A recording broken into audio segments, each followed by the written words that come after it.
In August 2005, the world watched as Israeli soldiers forcibly removed Jewish settlers from their homes in Gaza. Children cried as they were carried from the only homes they'd ever known. Synagogues were demolished.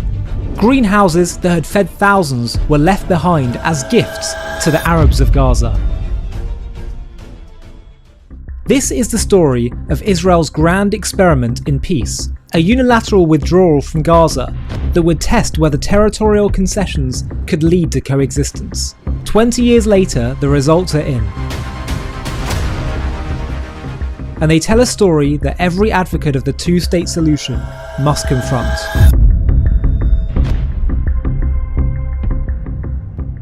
The Gaza disengagement wasn't just a policy decision, it was an act of faith. Prime Minister Ariel Sharon, the architect of Israel's settlement enterprise, had become the unlikely champion of withdrawal. He believed that by giving Palestinians complete control over Gaza, Israel could demonstrate its commitment to peace while maintaining security. 21 Jewish communities, built over decades, were evacuated. 8,000 Israelis left their homes. The Israeli military, which had protected these communities for 38 years, packed up and departed. Not a single Israeli soldier or civilian remained in Gaza. The world applauded. Here was proof that Israel was serious about peace. The Palestinians would now have their chance to build a functioning society, to prove they could govern responsibly, to show that a future Palestinian state could be a partner for peace rather than a source of terror. International aid poured in. The European Union pledged hundreds of millions. The United States committed to supporting Palestinian institution building. Even the greenhouses, sophisticated agricultural facilities that had employed thousands of Palestinians, were purchased by international donors and gifted to the Palestinian Authority. The optimism was palpable. This was to be the litmus test for the two-state solution. If Palestinians could turn Gaza into a thriving, peaceful territory, it would pave the way for a West Bank, Judea and Samaria withdrawal and the establishment of an Arab-Palestinian state. If they couldn't, well, that possibly was too grim to contemplate. The test began failing almost immediately. Within hours of Israeli withdrawal, Palestinian crowds looted and destroyed the very greenhouses that had been gifted to them. The infrastructure that could have provided jobs and food security was reduced to rubble in fits of celebration. But this was just the beginning. In January 2006, Hamas, a designated terrorist organisation by the United States, European Union and Israel, won a stunning victory in Palestinian legislative elections. The party whose charter called for Israel's destruction, whose suicide bombers had killed over 1,000 Israeli civilians during the Second Intifada, was now the democratically elected government of Gaza. The international community was stunned. This wasn't part of the plan. The supposedly moderate Palestinian Authority, led by Mahmoud Abbas, was supposed to consolidate control over all Palestinian territories. Instead, Palestinians had chosen the path of radical Islam and continued warfare. Hamas wasted no time in demonstrating its priorities. Instead of building schools and hospitals, it began building rockets. Instead of creating jobs, it created terror tunnels. The civilian infrastructure that Israel had left behind was systematically converted into military assets. Apartment buildings became rocket launch sites. Mosques became weapons storage facilities. Schools became command centres. By 2007, Hamas had violently expelled the Palestinian Authority from Gaza in a brief but brutal civil war. The moderates, who were supposed to be Israel's peace partners, were literally thrown off rooftops. Gaza was now entirely under the control of an organisation committed to Israel's destruction. The rockets began falling on Israeli towns almost immediately after the withdrawal. At first, they were crude Qassam rockets with limited range and accuracy, but Hamas was learning, adapting, improving. With each passing month, the rockets flew farther and carried larger warheads. Sderot, the Israeli town closest to Gaza, became a laboratory for life under constant rocket fire. Children developed post-traumatic stress disorder. Families slept in bomb shelters. The local economy collapsed as businesses fled. This was the price of Israeli withdrawal, the transformation of a border region into a war zone. Israel's response was measured, almost restrained. Airstrikes targeted rocket launch sites and weapons facilities, but Hamas had learned the lessons of asymmetric warfare. It embedded its military infrastructure within civilian areas, knowing that Israeli strikes would inevitably cause civilian casualties, which could then be used for propaganda purposes. The international community that had praised Israel's withdrawal now criticised its attempts to defend itself. The same world that had demanded territorial concessions condemned the military operations necessary to protect Israeli civilians from the consequences of those concessions. By 2008, Hamas had built up sufficient military capability to warrant a major Israeli operation. Operation Cast Lead marked the beginning of a new reality: periodic wars between Israel and Gaza that would continue for the next decade and a half.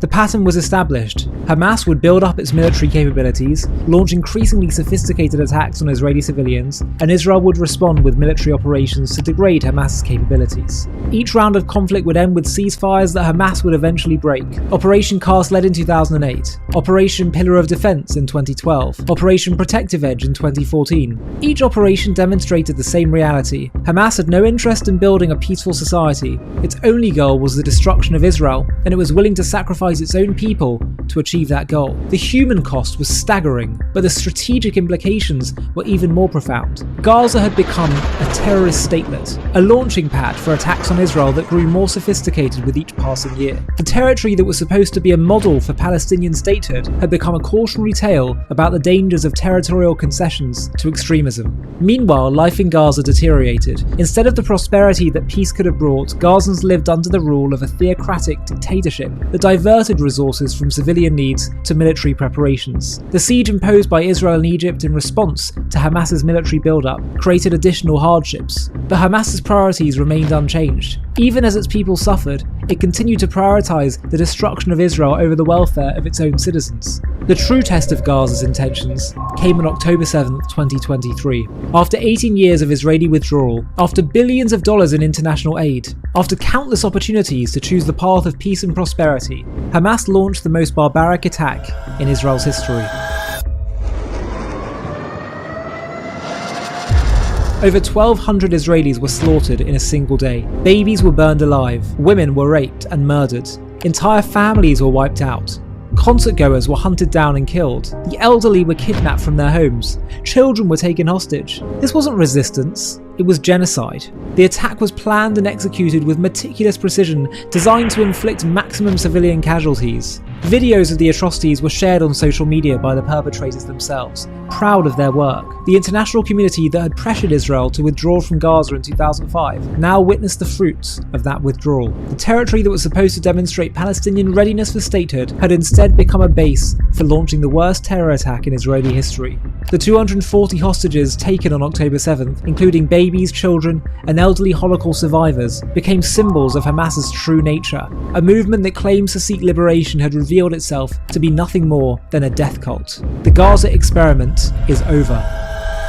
The results are definitive. After 20 years of complete Israeli withdrawal, after billions in international aid, after every opportunity to build a peaceful society, Gaza chose war.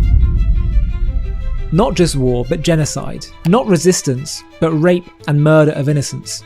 The implications for the two-state solution are unavoidable. If Palestinians cannot build a peaceful society in Gaza, a territory they've controlled completely for nearly 2 decades, how can they be trusted with a state in Judea and Samaria or the West Bank? If withdrawal from Gaza led to October 7th, what would withdrawal from the West Bank lead to?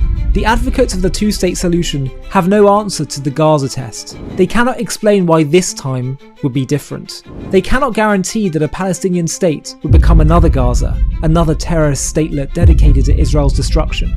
Israel gave Gaza everything the two-state solution promised: complete withdrawal, international support, and the chance for self-determination. The response was not peace, but the worst massacre of Jews since the Holocaust. The children forced from their homes in Gush Katif in 2005 are now adults. Many of them served in the Israeli forces that responded to October 7th. They understand better than anyone the price of Israeli concessions and the nature of the enemy they face. Gaza was supposed to be the proof of concept for Palestinian statehood. Instead, it became the proof that some conflicts cannot be resolved through territorial concessions to movements that remain committed to genocide. The Gaza test is over. The two-state solution has failed.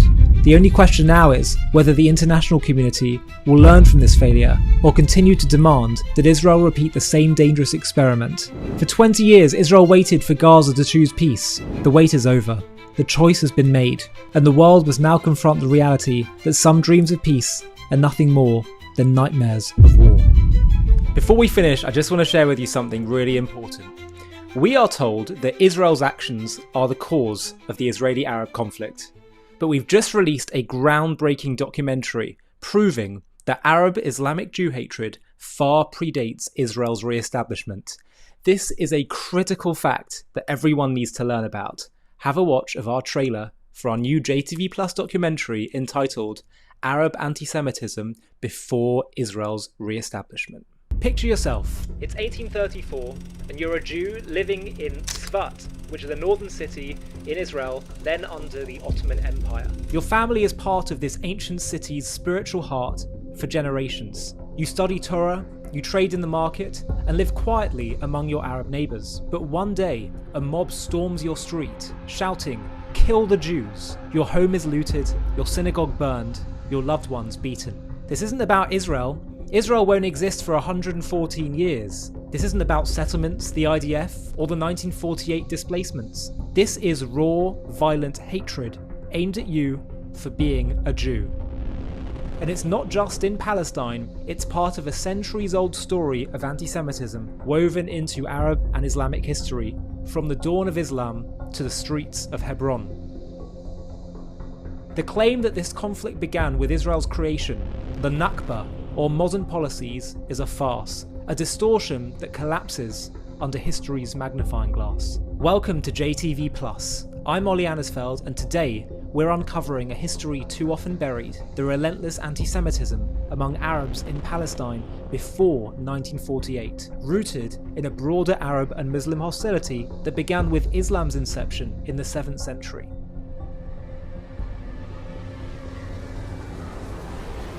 To watch this JTV Plus documentary and access much more premium content, click on the link in the video description.